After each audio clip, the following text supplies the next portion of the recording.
রাশিয়ায় কাজ করতে যাওয়া বেশ কয়েকজন বাংলাদেশিকে প্রতারণার মাধ্যমে রাশিয়ার সেনাবাহিনীতে যুক্ত করা হয়েছে বলে অভিযোগ উঠেছে। সম্প্রতি রাশিয়ার ২২ বছর বয়সী মোহাম্মদ ইয়াসিন শেখ নামে এক বাংলাদেশি তরুণের মৃত্যুর পর বিষয়টি প্রকাশ্যে এসেছে।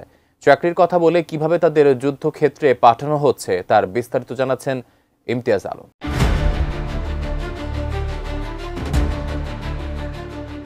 চাকরির কথা বলে বাংলাদেশি নাগরিকদের রাশিয়ার সেনাবাহিনীতে নিযুক্ত করে ইউক্রেনের বিরুদ্ধে লড়াই করতে যুদ্ধের ময়দানে পাঠানোর অভিযোগ সামনে এসেছে।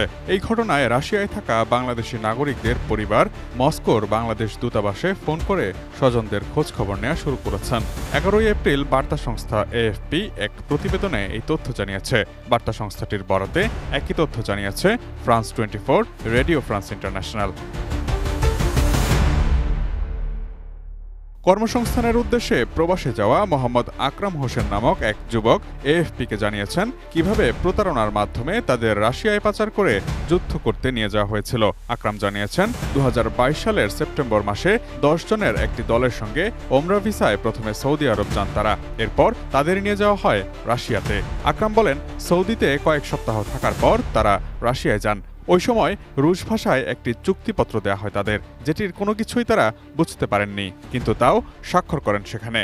এরপর রাশিয়ার সেন্ট পিটার্সবার্গ থেকে বাসে করে একটি ক্যাম্পে নিয়ে যাওয়া হয় তাদের। পরদিন সকালে তাদের কয়েকজনকে সামরিক পোশাক দেয়া হয় এবং যুদ্ধের জন্য নিয়ে যাওয়া হয়। তবে যুদ্ধের ময়দানে নেওয়ার আগে সেনেগালের একটি দলের সঙ্গে পালিয়ে যেতে সমর্থ হন বলে জানিয়েছেন আকরাম। কৌশলে রাশিয়া থেকে আকরাম পালিয়ে আসতে পারলেও পালাতে সমর্থ হননি তার ভগ্নিপতি।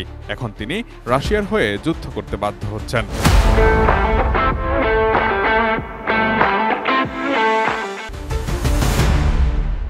প্রসঙ্গত, গত ২৭ মার্চ রুশ সেনাদের হয়ে লড়াইয়ের সময় ২২ বছর বয়সী ময়মনসিংহের বাসিন্দা মোহাম্মদ ইয়াসিন শেখের মৃত্যু হয়। রাশিয়ায় ইলেকট্রিশিয়ানের কাজ করতে যান তিনি।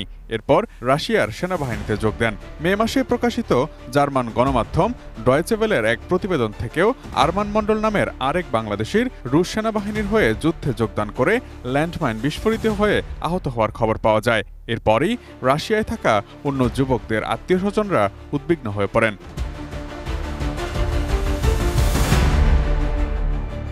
যদিও এই ঘটনায় মস্কোতে বাংলাদেশের charge d affaires Farhad Hossain এএফপিকে জানিয়েছেন তাদের কাছে এখন পর্যন্ত কোনো বাংলাদেশির মৃত্যুর তথ্য আসেনি। তবে এ ব্যাপারে মস্কোর সঙ্গে যোগাযোগের চেষ্টা হচ্ছে।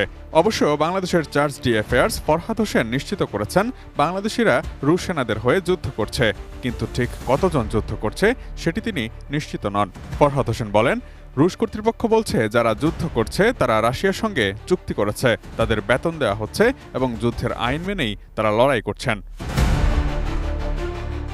এ বিষয়ে ঢাকার পুলিশের অপরাধ তদন্ত বিভাগ সিআইডির এসপি মুস্তাফিজুর রহমান এএফপিকে জানিয়েছেন রাশিয়ায় মানব পাচারের অভিযোগে এক নারীকে গ্রেফতার করা হয়েছে এবং ৬টি আলাদা মামলা হয়েছে।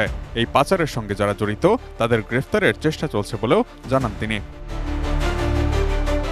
Imtiaz Alam, desk report, ATN news.